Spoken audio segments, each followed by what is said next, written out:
I mean, one of the things that really jumped out at me as you guys were just talking then was the fact that you're actually ringing the client and saying, hey, I just noticed this, I think we could probably tweak it and make it better. How different is that to what's going on out there?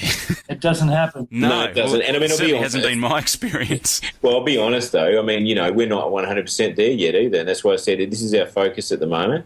We're developing these systems. We're doing the training. We're putting, we're streamlining it the same way we streamline the production process and we streamline the sales process that we go through, and we're streamlining with the work we're doing with you, John, as well.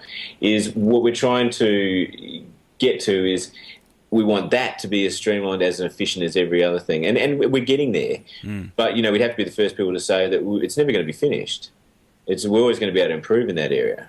Can I just say also, never being finished, a lot of customers have a certain anxiety that they've got to actually complete this work with their developer, because they have this sense that once the developer's done the last thing for them, that's it. My website's locked in and finished and I can't do a thing with it.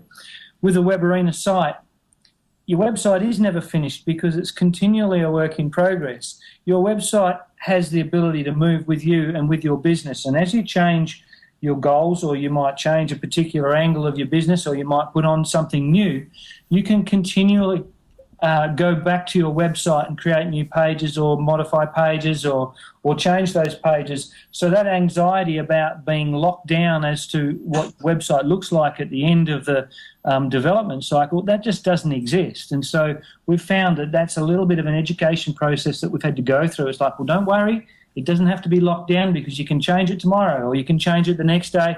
Or if you decide in a month's time that you want to turn left on that particular aspect of your website, you have the freedom and the ability to do that.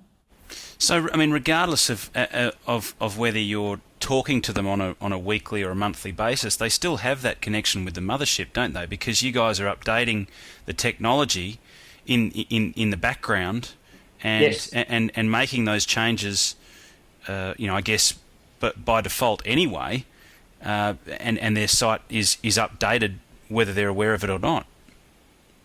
Yep. Yeah. So you're continually keeping pace with technology in the background, regardless of whether you're actually talking to them on the phone. That they have that ongoing connection with you anyway, don't they? It happens daily, John. Yeah. We have developers, in-house developers, that work on our core system daily. So on average, how many updates would you be making to the 500 or so websites that you've got out there at the moment, sort of per month?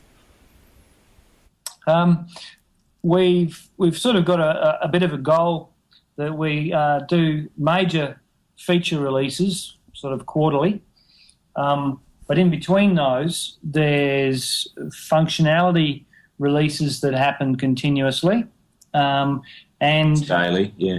And of course, if we find that there's an issue with something or what have you, those changes are made daily as well. I suppose, sorry, Trev, but just to clarify that, when Trev says major feature releases, features we consider things like a shopping cart or a newsletter system or some of those major sort of systems that we would bring in quarterly. So I don't think there'd be many developers out there that be saying to their customer, "Oh, we've actually just made it a newsletter system, or we've made this or whatever, and we put it into your website for free. You can start using it now if you want." You know what I mean? It just doesn't happen.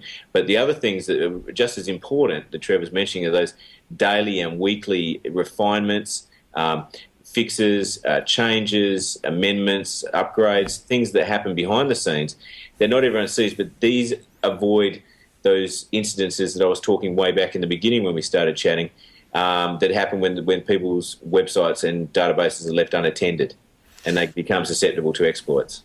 So it'd be fairly safe to say that you're doing in excess of 200 updates per year on your existing sites, even people that bought a site off you 2 or 3 years ago. Minor and major ones, I suppose, yeah. Yeah, that's one per working day of the year. If you say there's 220 working days in the year, without a doubt, I could say that would be a fact. Wow. Yep. And look, I mean, how many? I mean, as self-serving as it might sound, how many other web design options that people could supposedly have out there would be doing that? No, I can safely say that as soon as your website's developed, they'll never go back and look at it again. So 0. Well, I'd say 0. Yeah. I mean, it's guess, but I'd say 0. Yeah. You know, it's, Wow. I mean, I know that's when we used to build in a traditional way, and that's not a slang off at them. When we used to build that way, traditionally like that, That was we the did way it same. worked, yeah. Because it is not feasible to go back through. Well, at the moment, we've got about 486 current sites.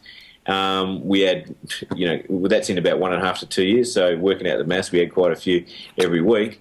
But the thing is, it would be just incomprehensible for us to be able to go back and continuously update those. Our support size of our developers would have to increase proportionally with the number of sites we had. It just can't happen. So we had to develop a better way to be able to do that.